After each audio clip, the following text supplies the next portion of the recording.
like sea billows roll. Whatever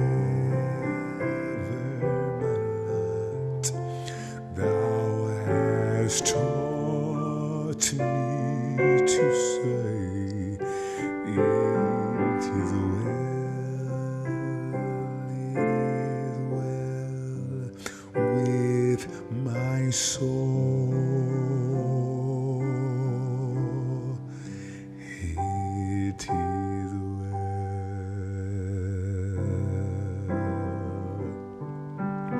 with my soul.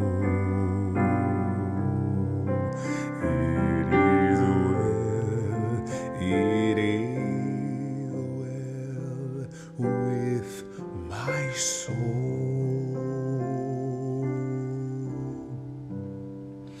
Though Satan should buffet, though trials should come, let this blessed assurance control that Christ has regarded my helpless estate and has shed his own blood for my soul. So at home, sing, it is well with my soul. It is well with my soul.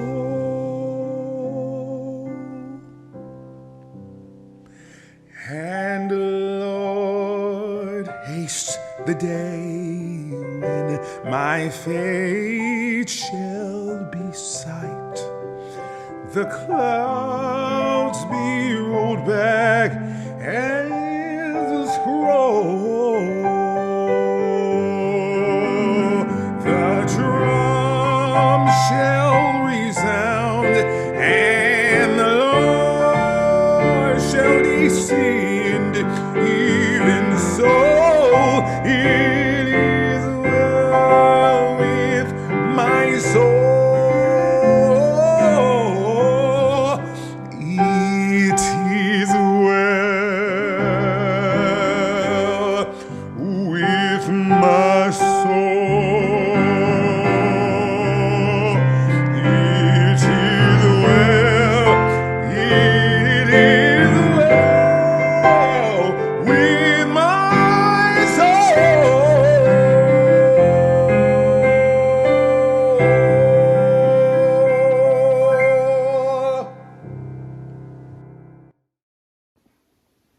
Welcome to First Parish in Needham, a Unitarian Universalist congregation founded in 1711 along with the town of Needham. We are a proud LGBTQ welcoming congregation, a climate justice seeking green sanctuary, and a level 2 sanctuary supporting congregation for immigration justice.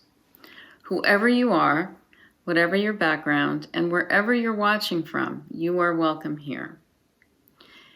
I am Marianne McGowan, and I co-lead with Vicki McCready's the Diversity, Equity, and Inclusion Committee. I also am one of 5 representatives from First Parish serving on the Planning Committee for the At My Neighbor's Table Community Conversation Group. Our mission is to bring people together to promote and achieve equity in our communities through conversation. Each event focuses on a unique topic. Next Sunday, January 23rd, from 5 to 6:30, we will host on Zoom a presentation and discussion on the topic of challenging conversations, how to listen, what to say, and how to say it. This is an important and relevant topic for our polarized time, and we hope that you can join us. Details are in the bell notes, and if you would like to know more, feel free to reach out to me, Vicki, Cece Guanacanto, Linda Davis, or Reverend Katie. As you know, our congregation had been gathering for services, programs, and activities in a hybrid format for the past several months, However, the number of new COVID-19 infections has been skyrocketing in recent weeks, mostly due to the Omicron variant, which is highly transmissible. We have been seeing breakthrough infections in people who have been vaccinated and boosted.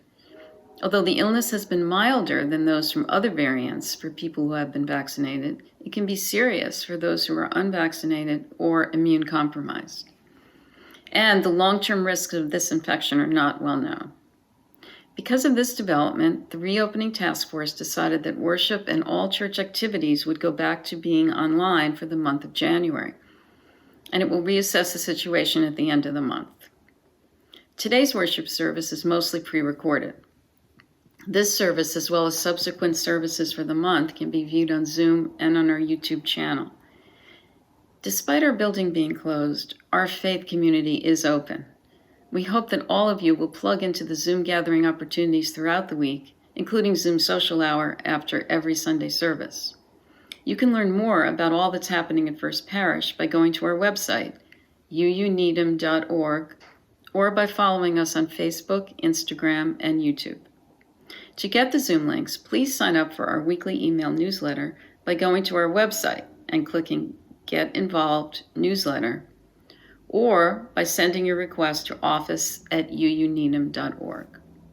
Our sincere hope is that these online services and connection opportunities will help us keep the physical distance required during this pandemic without losing much of the spiritual, emotional, and social closeness that we treasure in our faith community.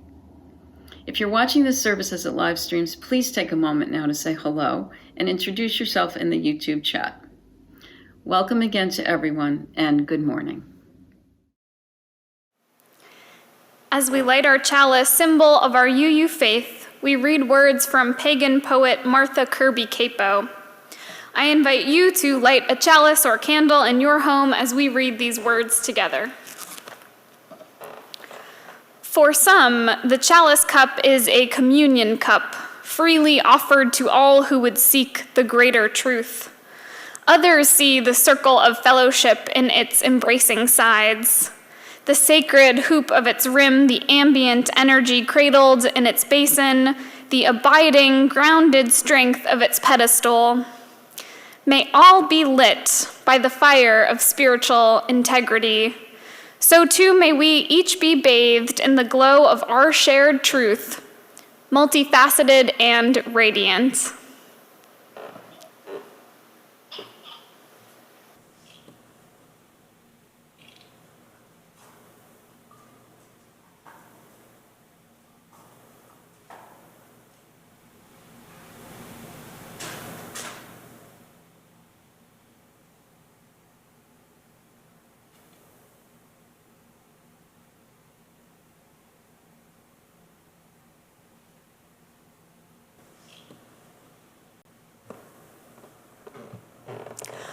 Our opening hymn, With Heart and Mind, has lyrics by UU singer and songwriter Alicia Carpenter, commissioned for a service of the living tradition at the UUA General Assembly set to a German tune.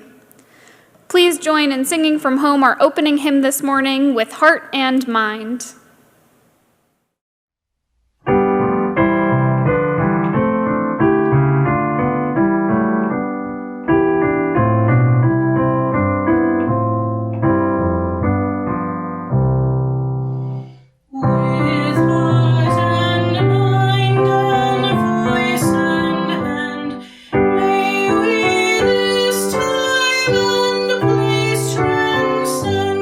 To make our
Unitarian Universalist tradition, the covenant is a set of promises the membership of a congregation strives to honor with one another and out in the world. Although we cannot gather in person during this time, we strive to live these promises every day. Please say along with me from home the words of our parish covenant as they appear on your screen. We gather as a loving community to encourage and comfort one another. We gather as a diverse community to support each other in our search for spiritual truth. We gather as a service community to live our beliefs through action and care for our world. Good morning.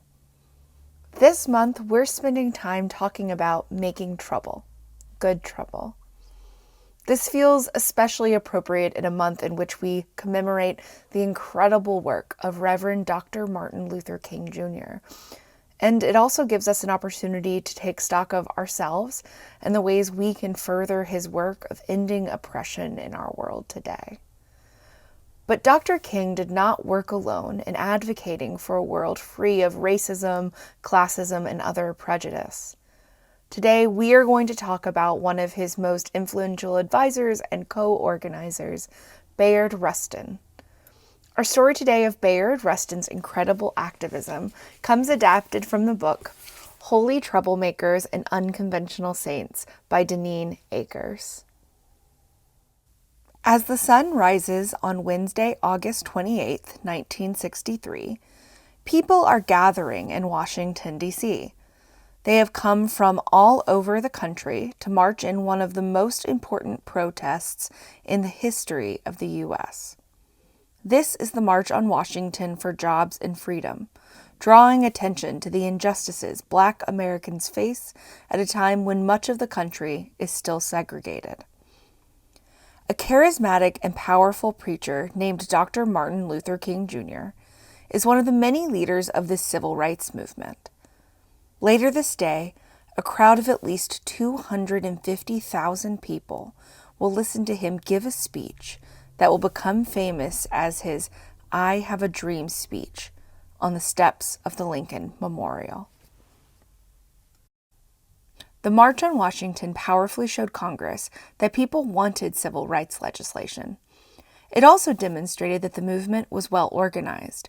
The movement and its brilliant chief organizer worked hard to make sure that the day's turnout and speeches would have an impact. But this organizer largely stayed out of the news. He was forced into the background because he was a gay man, and being gay was something a lot of people didn't talk about in 1963. In fact, being openly gay was illegal then, and people who were known to be gay faced a lot of prejudice. Today, we can remember this hero that history forgot. His name was Bayard Rustin. Bayard was born in 1912 in Pennsylvania and raised by his Quaker grandparents. Quakers believed deeply in peace and justice, nonviolent methods to work for peace, and the equality of all people. Bayard gave credit to his faith for his lifelong work. My activism did not spring from my being gay, or, for that matter, from my being Black, he said. Rather, it is rooted fundamentally in my Quaker upbringing and the values that were instilled in me by my grandparents who reared me. Those values are based on the concept of a single human family and the belief that all members of that family are equal. A major teaching of Quakers is pacifism, the belief that war is wrong. As a Quaker, Bayard did not believe in using violence, even in times of war. Instead, he used nonviolent ways to resist policies and laws he believed were wrong. He refused to register for the draft to become a soldier in World War II because he was a pacifist. For this, he was sent to federal prison in 1944. While in prison, he worked to organize other inmates to protest segregation rules that prohibited Black and white prisoners standing in line or eating together. Bayard, after his release from prison, continued his activism through working to end segregation on buses and fighting against the cruel conditions prisoners faced as forced laborers on chain gangs. He even wrote a report for a newspaper that helped to end the practice for the next 60 years. Bayard next traveled to India to study nonviolent resistance from Mahatma Gandhi. Nonviolence means taking peaceful action to bring about change, including sit-ins, marches, hunger strikes, boycotts, picketing, and more. Their larger goal of nonviolent resistance is to convince the people doing harmful, racist, and violent acts that their actions are wrong. People aren't seen as the enemy in nonviolent movements. Instead, the ignorance that leads the harmful acts is the enemy. While he was in India, Bayard came to believe even more deeply that people who cared about changing unjust systems needed to become troublemakers for the higher good. We need in every community a group of angelic troublemakers, he said. Our power is in our ability to make things unworkable. The only weapon we have is our bodies, and we need to tuck them in places so wheels don't turn. Once he got back to the U.S., Bayard got involved with the civil rights movement and its leaders, including Dr. King. In fact, Bayard convinced Dr. King that nonviolence was an ideology that could work for the movement. Other leaders of the growing civil rights movement questioned Bayard's role. Many of them had prejudices against gay people. But Bayard became a trusted advisor to Dr. King, both for his practical knowledge of nonviolent techniques and his magnificent organizing skills. The March on Washington, which Bayard planned in only 8 weeks, was a brilliant culmination of his decades of nonviolent resistance work on behalf of racial reconciliation and equality. Bayard loved all people, and while he worked for much of his life on civil rights for African Americans, he also worked as a human rights activist in many other countries and cared deeply about refugees and helping bring awareness to the hardships they face. Bayard Rustin died in 1987. In 2013, 50 years after the historic March on Washington, President Obama awarded him the Presidential Medal of Freedom, the highest honor a civilian can receive. The award honored Bayard for being one of America's greatest architects of social change. Finally, history is starting to remember Bayard Rustin, who taught us how to be angelic troublemakers on behalf of peace, freedom, and the shared humanity of us all. Every day, there are ways we can pledge ourselves to creating a better world. What is a way this week that you can find to be an angelic troublemaker and honor Bayard Rustin, Reverend Dr. Martin Luther King Jr., and countless others who committed their lives to this important work? I look forward to hearing about all of the beautiful trouble you create in their honor and for a blessing to our world. Ashe, Amen, and blessed be.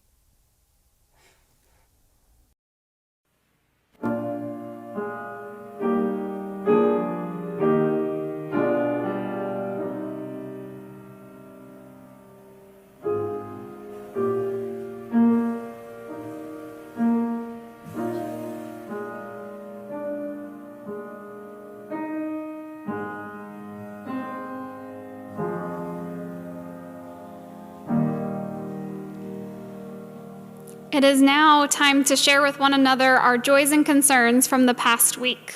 These joys and concerns were submitted to me at internminister@uunedham.org by the Thursday before the service at midnight. As our services live stream to YouTube, we cannot guarantee that your joys, concerns, sorrows, or milestones will stay within the First Parish community. If you would like to share more privately, you are invited to join our Zoom social hour immediately after the service, where we will have a second sharing of joys and concerns. If you did not submit a candle but would like to share with the community this morning, you're also invited to enter your message into the Zoom or YouTube chat box. And You are always welcome to reach out to Reverend Katie, myself, or the Pastoral Care Associate of the Week, Gail Lehman, for pastoral care or to share more privately. Our first candle this morning is a candle of concern and support from Jeanette Anderson for the 5 incarcerated men that she sent a note to during the holidays as part of the UUA Prison Ministry Project. The men, she writes, need to know that they are not alone and that they are not forgotten.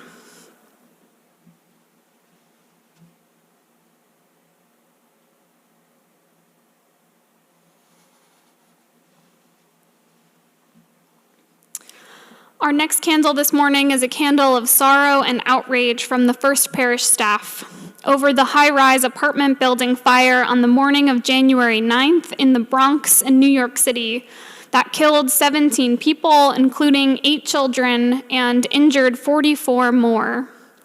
This tragedy lights within us the fire of advocacy against housing, tenant, and racial injustice in a building that seemed to have several fire code violations and housed many immigrant families from Gambia and other parts of West Africa.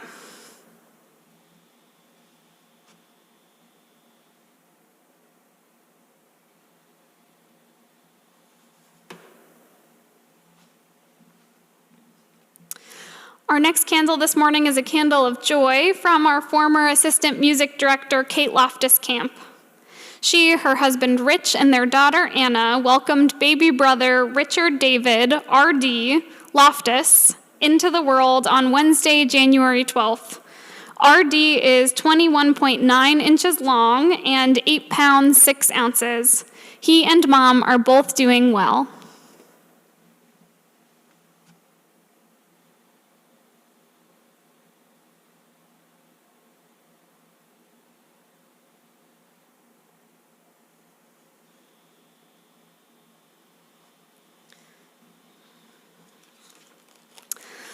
For all the joys and sorrows that we still hold in our hearts, and for the prayers of our neighbors near and far, we'll light one final candle.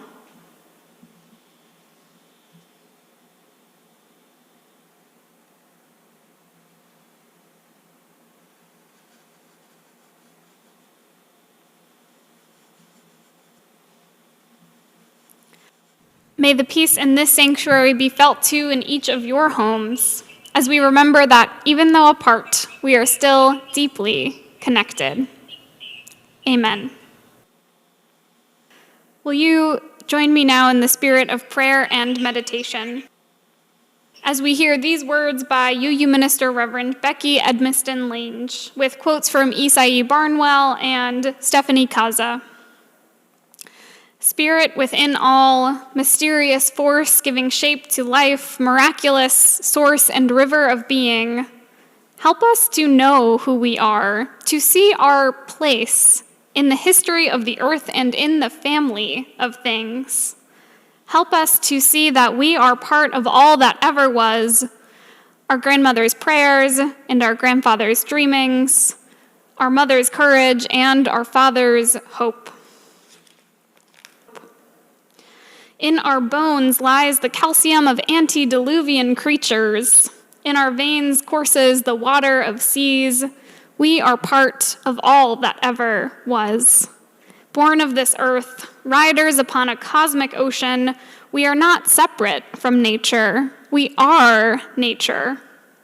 Part of that same spirit that turned scales into feathers and birdsong into speech. We live by the sun, we move by the stars, we eat from the earth, we drink from the rain.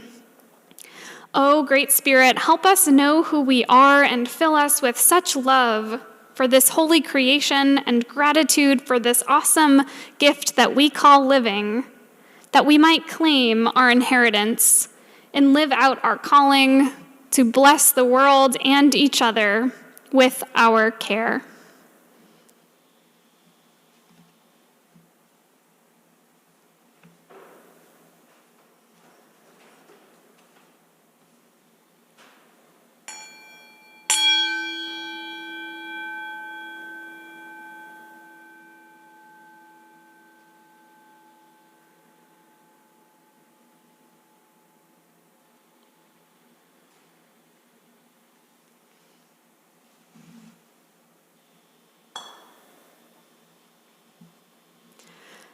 Amen. Please join us now in singing from home our meditative hymn this morning, Dona Nobis Pacem. The lyrics and music will appear on your screens.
This congregation has been supported by the volunteered time and treasure of its members and friends since its founding in 1711. This is the time in our service when we, the modern stewards of this church, offer what we can to build and sustain the congregation and the world we envision. This month, our collections are being split 50-50 with diverse revolutionary Unitarian Universalist multicultural ministries, or DRUM. DRUM is a Unitarian Universalist people of color ministry and anti-racist collective, bringing lay leaders and religious professionals together to overcome racism through resistance and to transform Unitarian Universalism through their multicultural experiences. DRUM is a collective of UUs who identify as people of color, and white allies are organized in Allies for Racial Equity. As an all-volunteer ministry, DRUM continues to lead efforts to fulfill the national UUA's journey towards wholeness resolution to become an anti-racist, anti-oppressive, multicultural denomination by creating space for youth, young adult, and families of color to heal and work collectively, as well as organizing community-building events and leadership trainings. To donate to today's offering, you can use one of 3 different methods. You can use our Text to Give program through the number 73256, or you can make a donation through our website, uuneedham.org. Or you can mail a check to First Parish at 23 Dedham Avenue. All the details for online or mailed giving are in your emailed orders of service. Whichever way you donate, remember to specify whether your donation is meant for the plate collection or for your annual pledge. Thank you for everything you are able to give to help support and sustain this congregation and the vital work of our community partners.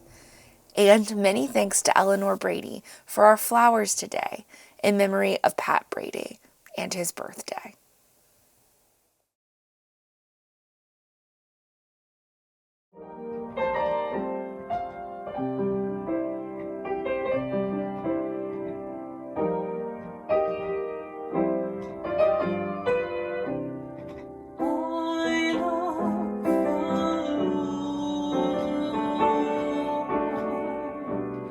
He heard my cry.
This morning's reading is an excerpt from Black civil rights activist and theologian Reverend Dr. Martin Luther King's sermon, A Tough Mind and a Tender Heart, with some language updated to reflect our modern standards of gender equality.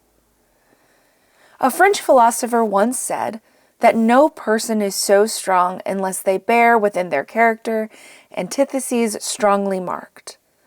The strong person is the person who can hold in a living blend strongly marked opposites.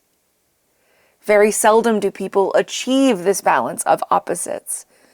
The idealists are not usually realistic, and the realists are not usually idealistic. The militant are not usually passive, and the passive are not usually militant. The humble are very seldom self-assertive, and the self-assertive are rarely humble. But life at its best is a creative synthesis. It is the bringing together of opposites into fruitful harmony. As the philosopher Hegel said, truth is found neither in the thesis nor the antithesis, but in an emergent synthesis which reconciles the two. Jesus recognized the need for this blending of opposites. He knew that his disciples were going to take out his message into a difficult and hostile world. He realized that they would confront the recalcitrance of political officials and the intransigence of the protectors of the old order. He knew that they would confront cold and arrogant men whose hearts had been hardened by the long winter of traditionalism.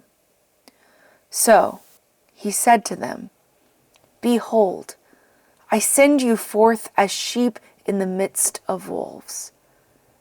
And he gave them a formula for action.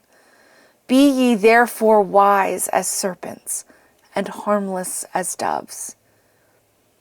It is pretty difficult to imagine a single person having the characteristics of the serpent and the dove simultaneously. But this is what Jesus expects. We must combine the toughness of the serpent with the softness of the dove, a tough mind, and a tender heart. Here ends our reading. Let's begin today with a little bit of personal reflection. I invite you to close your eyes as you're comfortable and willing. I want you to reflect on the last thing that you did that just felt hard. Bring that to mind for a minute. If you're anything like me, when things are hard, you start looking to ways that you could have made it easier on yourself. Are you doing that right now? Was there really that much that you could have changed if you are? And when things are hard, do you assume that somewhere along the line, something has gone wrong? There is a quote about justice by queer Vietnamese American UU minister Reverend Elizabeth Nguyen that I don't think I'll ever forget. She writes, "Many of us want to do the right thing, the just thing, the generous thing, and also to not have to give anything at all. I once saw a little sign carved in wood that read, 'There is only the hard way.' In particular, the work of justice often asks us to do impossible, hard, terrifying things, and yet there is no easier way. There is only the one hard way." I love that. If it's hard, it does not mean that we're doing anything wrong.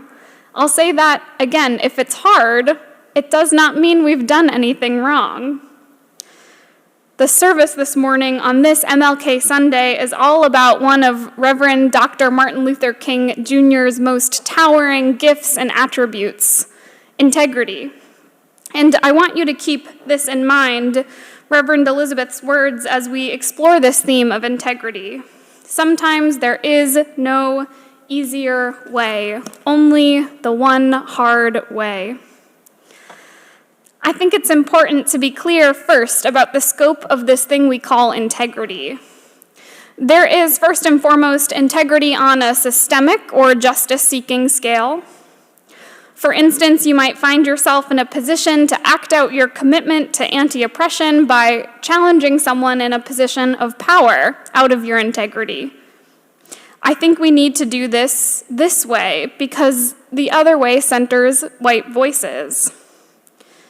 Because, by the way, the best way to honor MLK on King Sunday is to recognize that the inequities that he dedicated his life to confronting are not behind us, despite his colossal prophetic witness. There is, of course, also integrity related to sharing our authentic selves with the world. And there is integrity that operates on an even smaller scale, moment-to-moment integrity. Being honest about what you need and what you think to be true, even if you think it might upset somebody. Later on in the sermon, we'll talk about a simple but powerful question that you can use here. Okay, but am I lying? We'll talk more about that in a little bit. So with this context in mind, why might there only be the one hard way when it comes to living out our integrity? Black life coach Iyanla Vanzant teaches that moments of integrity require that our mind, our heart, and our voice speak in unison, saying the same thing at the same time. And yet, in the same way that the sun, moon, and earth align themselves with one another in what becomes a solar eclipse only about once every 18 months, alignment does not come around organically all that often, I find, without our intentional effort. Martin Luther King Jr.'s whole life was a testament to the impossibility of the task. From the reading this morning, King writes, "It is pretty difficult to imagine a single person having the characteristics of the serpent and the dove simultaneously, but this is what Jesus expects. We must combine the toughness of the serpent with the softness of the dove, a tough mind and a tender heart." This was one of King's greatest teachings, taking different form and names over his lifetime. Sometimes it was a tough mind and a tender heart. Other times he might have called it nonviolent resistance, and still other times we at First Parish might call it good trouble. And it was difficult for King, impossible even. You see, it is easy to conflate who King is to us with who King was to his contemporaries at the time. It is easy to forget that following his integrity meant that King was an incredibly disruptive person during his time, and that his public witness was met with resistance and with disdain. Some of you might remember this well. His early opponents, in fact, criticized him for being too radical and reckless. Criticism that centered mostly around his support of fellow Southern Christian Leadership Conference leader James Bevel's decision to allow children to march in Birmingham, while his latter opponents criticized him for not being militant enough. A New York Times journalist put it this way: King was irrelevant because liberalism was dead. Vietnam and Black Power killed liberalism, as all informed people knew. But King believed that his siblings of color deserved to be treated like the free people they were, not just in name, but in practice. He believed in the capacity of white America at the time to change, to bend toward justice. He believed in the liberatory power of the gospel message and that God sided with the oppressed, and that his version of Black social Christianity was the universal message of the church that the church just had not quite come to yet. He was tough-minded and tender-hearted on this order. His mind and his heart were in perfect agreement. But the process of harmonizing his voice, his actions, his body with his mind and heart was agonizing and propelled him into deep despair on more than one occasion. He and his co-organizers, Ralph Abernathy, James Bevel, Andy Young, Bayard Rustin, and so many more, put their bodies on the line time and time again, on bus boycotts, freedom rides, and protest marches in Albany, New York, Montgomery, Birmingham, and Selma, Alabama, St. Augustine, Florida, Chicago, New York, and Washington, D.C. They were beaten and threatened and bombed. I say all this not to glorify their suffering, but to demonstrate what happens when the way that the world is does not align with where your mind and your heart lead you to. From the words of Reverend Elizabeth again, folks with more privilege sometimes get caught up here. If it's hard, maybe we're doing it wrong, we tell ourselves. But there is no easier way. There is only the one hard way. This is true whether we are talking about integrity on a systemic justice-seeking scale or on a smaller scale, moment-to-moment integrity. Whether you are facing the federal government of an entire nation or just one person, the posture is always the same. There is no easier way. The etymology of the English word integrity itself tells an interesting story. Its original Latin root was integer, which means whole number, something that is intact, whole, complete. From the shorter Latin root integer came the longer and closer Latin relative to integrity, integritatem, which is defined as soundness, wholeness, completeness, purity, correctness, blamelessness. From the Latin integritatem came the old French derivative integrity, and then only in recent history, the late Middle English integrity as we know it. But somehow, in this game of translation and language play, the earliest root meanings of integrity have slowly disappeared. Soundness, wholeness, completeness. Our current definition emphasizes the linguistic meanings of honesty, innocence, and blamelessness instead. But the first part of that definition, the Latin part, integer, wholeness, is an essential part of understanding the rest. We are honest because acts of honesty align our mind, our heart, and our voice. It honors that it is a human need to feel rounded and aligned and authentic. We owe it to ourselves and to our human drive toward wholeness as much as we owe it to those around us. In one of the many delightful episodes of the podcast called Magic Lessons, Euro-American author Elizabeth Gilbert talks about the integrity of airplanes.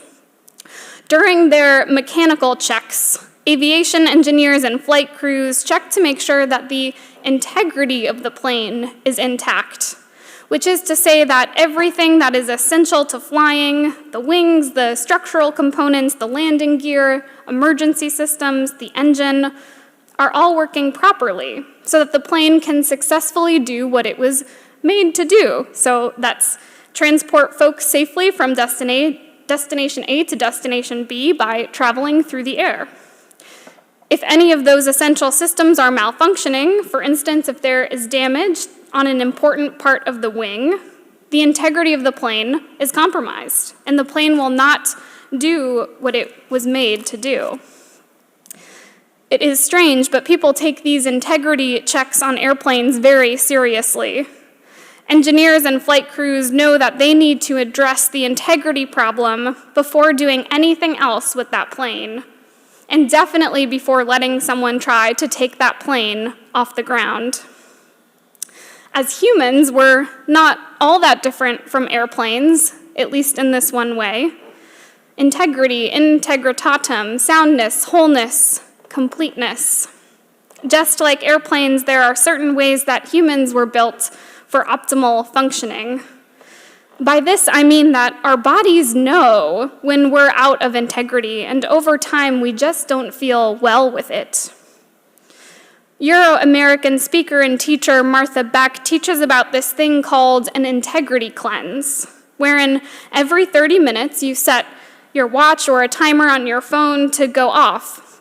And when it does, you ask yourself this one simple question. Am I lying? Am I lying that I want to go to this event with my friend when I really don't? Am I going along with what other people are doing right now, even though my heart is telling me that this is unjust? Am I saying that I'm okay when I'm actually not okay?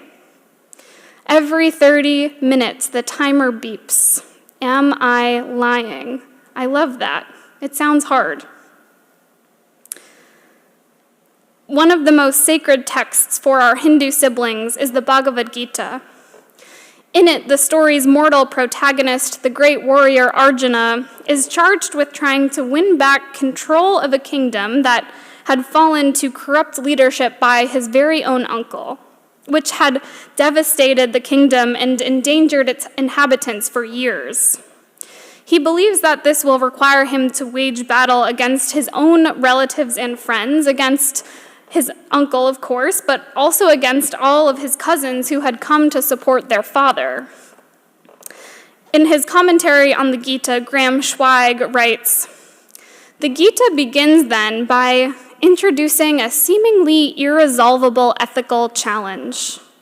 Should the virtuous Arjuna protect the innocent by fighting an enemy army composed of loved ones and gurus? Indeed, the Gita informs us that there will always be ethical conflict in the outer world. Consequently, the text does not attempt to resolve the dilemma that befalls Arjuna, at least not directly. Instead, it points to something deeper." End quote. Much of the text of the Bhagavad Gita, then, is not about the external conflict, although that is always looming in the wings, but about the dialogue between General Arjuna and one of the Hindu deities, Lord Krishna, on how to find refuge from outer conflict in the place of the soul. Krishna finds Arjuna fraught with dread, despair, and indecision. In chapter 2, verse 23, Lord Krishna explains, "Weapons do not pierce the soul, fire does not burn it, and water does not moisten it, nor does wind wither it." The soul, Krishna is saying, does not need external peace in order to find internal peace or wisdom or resolve. The Gita is a story about integrity because it is a story about not trying to dissolve or deny conflict. A story where there is no easier way, only the one hard way. A story about our human inability to demand that the world align itself to us, but equipped with wisdom on how we can find alignment anyways, despite everything. How there is a source deep within us that is where the mind and heart can meet the voice or action, even when the odds are stacked impossibly against us. 20th century Dutch Jewish author Eddie Hillesum writes, "Ultimately, we have just one moral duty: to reclaim large areas of peace in ourselves, more and more peace, and to reflect it out toward others. And the more peace there is in us, the more peace there will be in our troubled world." Though so resonant with the teachings of the Gita, maybe that's also where we as UUs, a majority anti-war tradition, part company with its storyline. So in the days ahead, may we find our minds, hearts, and voices more often in agreement. May we ask ourselves, maybe it's every 30 minutes, maybe just once a day, am I lying? And may we carry on the tradition of the great teachers and prophets like Martin Luther King Jr. and Bayard Rustin and make some good trouble together. May it be so. Blessed be, and amen.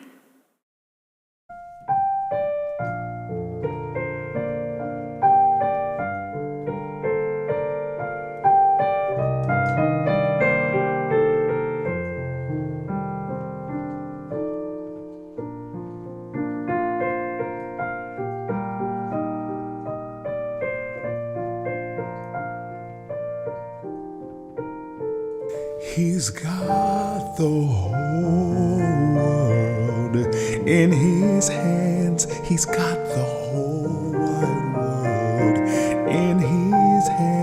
He's got the whole world in his hands. He's got the whole world in his hands.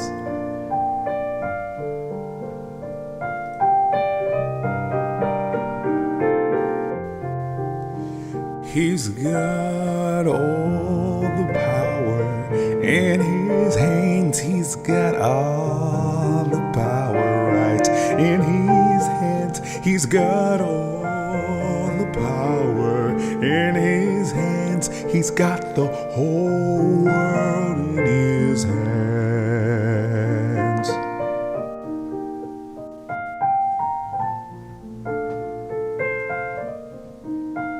He's got you and me, brother, in his hands. He's got you and me, sister, right in his hands. He's got the little bitty baby right in his hands. He's got the whole world in his hands.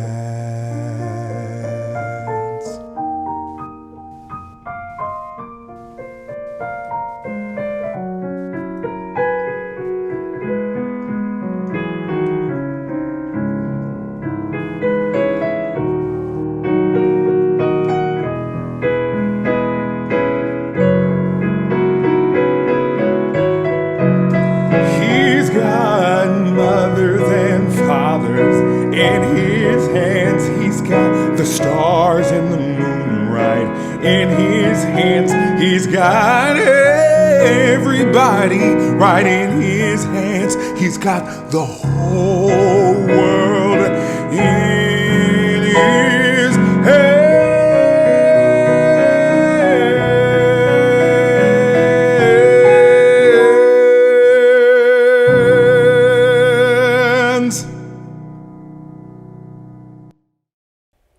Please remember that you are all welcome to a Zoom social hour after this service has ended. And remember to carefully read your bell notes to know about everything happening at First Parish, especially as we respond to the current surge of COVID-19. Keep a careful eye out for emails from First Parish and follow us on Facebook and Instagram so you can keep up with opportunities for connections for all ages throughout the week. You can sign up for our weekly email by clicking on Subscribe to Newsletter on our website, uuneedham.org. Coming up soon, this afternoon, Caregiver Support Group will meet after Zoom Social Hour. All are welcome to the Needham Diversity Initiative's Zoom Martin Luther King Day event tomorrow. You just need to register through the Needham Diversity website, needhamdiversity.org, for the Zoom link. Later this week, we'll have our regular Zoom gatherings of Writer's Escape, Vespers, Meditation Ministry, and Creative Escapes, as well as our Fridays for Future Vigil on Needham Town Common. This Saturday, Reverend Katie invites all of you to Equal Justice in Needham's Vigil and Teach-In for Racial Justice at the Needham Heights Common, remembering Marvin Henry's wrongful handcuffing 2 years ago. Reverend Katie is participating as well as Rabbi Julie Bressler from Temple Beth Shalom and student activists from Needham High School. Today, our children's and youth religious exploration programs are taking a break for the long weekend, but children's, middle school, and high school groups will be back on Zoom next Sunday. We always extinguish our chalice with words promising to carry its flame in our hearts until we are together again, no matter how long it takes until we are together again. Please join me from home in saying those words, written by Unitarian Universalist minister Reverend Elizabeth Sally Jones. We extinguish this flame, but not the light of truth, the warmth of community, nor the fire of commitment. These we carry in our hearts until we are together again. Our closing hymn, More Waters Rising, was written and composed by Appalachian folk artist Sarah Lynch Thomason. Please join in singing from home our closing hymn this morning, More Waters Rising. There are more waters rising, this I know, this I know. There are more waters rising, this I know. There are more waters rising, they will find their way to me. There are more waters rising, this I know, this I know. There are more waters rising, this I know. There are more fires burning, this I know, this I know. There are more fires burning, this I know. There are more fires burning, they will find their way to me. There are more fires burning, this I know, this I know. There are more fires burning, this I know. There are more mountains falling, this I know, this I know. There are more mountains falling, this I know. There are more mountains falling, they will find their way to me. There are more mountains falling, this I know, this I know. There are more mountains falling, this I know. I will wade through the waters, this I know, this I know. I will wade through the waters, this I know. I will wade through the waters when they find their way to me. I will wade through the waters, this I know, this I know. I will wade through the waters, this I know. I will walk through the fires, this I know, this I know. I will walk through the fires, this I know. I will walk through the fires, they will find their way to me. I will walk through the fires, this I know, this I know. I will walk through the fires, this I know. I will rebuild the mountains, this I know, this I know. I will rebuild the mountains, this I know. I will rebuild the mountains, they will find their way to me. I will rebuild the mountains, this I know, this I know. I will rebuild the mountains, this I know. There are more waters rising, this I know, this I know. There are more waters rising, this I know. There are more waters rising, they will find their way to me. There are more waters rising, this I know, this I know. There are more waters rising, this I know. As we close our worship today, let us hear those words written by Reverend Elizabeth Newen one more time as our benediction. I once saw a little sign carved in wood that read, "There is only the hard way." In particular, the work of justice often asks us to do impossible, hard, terrifying things, and yet there is no easier way. There is only this one hard way. Our service begins when our service ends. Blessed be, and amen.